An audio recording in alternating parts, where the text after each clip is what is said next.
السلام علیکم۔ ترک ون اردو کی ایک اور نئی ویڈیو میں آپ کو خوش آمدید کہتے ہیں۔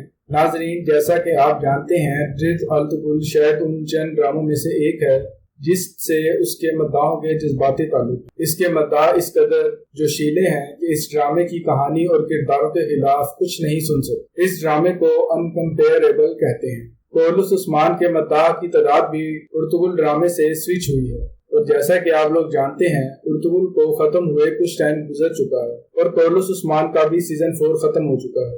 ہوا یوں کہ ان دنوں ڈراموں کے مداح اپنی زندگیوں میں مگن تھے اور پاکستان میں بننے والے لیچر ڈراموں پر بھی خاموش تھے اور ان کی طرف دھیان دینا بھی گوارا نہیں کرتے تھے، کیونکہ کورلس عثمان کے سیزن 5 کا انتظار کر رہے تھے۔ لیکن ناظرین، یاسر نواز اور ندا یاسر نے ایک بار پھر ارطغرل ڈرامے کے خلاف بیان دے کر پھر ان ڈراموں کے مداحوں کی تنقید کا رخ اپنی طرف موڑ لیا ہے، اور ان دونوں ہسبینڈ وائف نے ایک انٹرویو میں کہا ہے، ارطغرل ڈرامے میں بھی ساس بہو کے جھگڑے اور سازشیں ہی تھیں، اگر صرف جنگیں ہوتی تو لوگ اس ڈرامے کو کیوں دے۔ ناظرین، ہمیں ان دونوں میاں بیوی کا دماغی توازن ٹھیک نہیں لگ رہا اور یہ بھی نہیں جان سکے کہ اس ڈرامے میں سازشیں نہیں، یہ سوچ اور نظریہ ہے۔ کبھی ایک سلطنت ظالموں کے آگے گھٹنے نہیں ٹیک دیتی ہے اور کبھی چند سو افراد پر مشتمل قبیلہ ظلم کے سامنے دیوار بن کر کھڑا ہو جاتا ہے۔ غداری اور وفاداری اس ڈرامے کے دو اہم جزو ہیں اور اسلام کی سچائی کو اس ڈرامے میں مرکزی جگہ دی گئی ہے۔ اب جن ساس بہو کی بات ندا یاسر کر رہی ہیں وہ حلیمہ اور حائمہ آنا ہے۔ آپ لوگ خود بتا سکتے ہیں کہ کیا ان دونوں کا ایک دوسرے کے جانی دشمن دکھایا گیا ہے؟ کیا حائمہ آنا اور حلیمہ کے خلاف ارطغرل غازی کے کان بھرتی تھی اور کیا حلیمہ بھی ارطغرل کے کان بھرتے دکھائی گئی ہیں؟ کیا یہ دکھایا گیا ہے کہ حلیمہ سلطان جو کہ سلجوقی سلطان کی شہزادی ہیں، کیا وہ قید میں ہیں یا انہیں خوش یا وہ ناخوش رہتی ہیں؟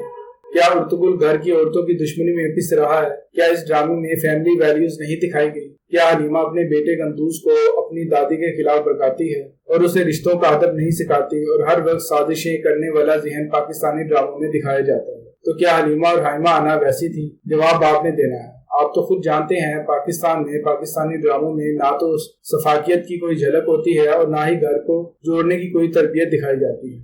صرف مرد اور عورت کے گرد گھومتی ہوس کی داستان، اور وہ مرد بہنوئی بھی ہو سکتا ہے اور چچا بھی، اور ساس بہو دیورانی جٹھانی اور نند باوج کی سازشوں کی کہانی جیسا پاکستانی ڈراموں میں ہوتی ہے۔ کیا ایسا ارطغرل غازی میں تھا؟ حالانکہ ناظرین، ارطغرل غازی میں عورت کے کردار غیر معمولی ہے دکھایا گیا ہے۔ وہ قبیلے کی سرداری بھی کر سکتی ہیں اور اپنے بچوں کی تربیت بھی کر سکتی ہیں۔ وہ جرگے میں بھی شامل ہو سکتی ہیں اور جنگوں میں شامل ہو کر اپنے سپاہیوں کا حوصلہ بھی بڑھا سکتی، اور وہ اپنے خاوند کی غیر موجودگی میں اپنے بچوں اپنی عزت کا بھی حفاظت کرتی اور اپنے بچوں کو اپنے والد کے قصے سنا کر ان میں جہاد کا حوصلہ بھی پیدا کر سکتی ہیں۔ یعنی کہ ایک قدیم مسلم تہذیب میں عورت جو کرتی تھی، گھر کی چار دیواری میں رہ کر کرتی ہے، وہ سب دکھایا گیا ہے، جبکہ پاکستانی ڈراموں میں چادر اور چار دیواری کی عزت پامال کرتی نظر آتی خاتون ہے۔ اب ندا یاسر کو ان کا فرق نظر نہیں آ رہا تو ہم کیا کر سکتے؟ اور اس انٹرویو میں یاسر نواز خود بھی اقرار کر رہے ہیں کہ انہوں نے کہ ایسا ڈرامہ بنایا ہے اور اس کا تھیم کیا تھا، بہنوئی اور ریپ، استغفر اللہ۔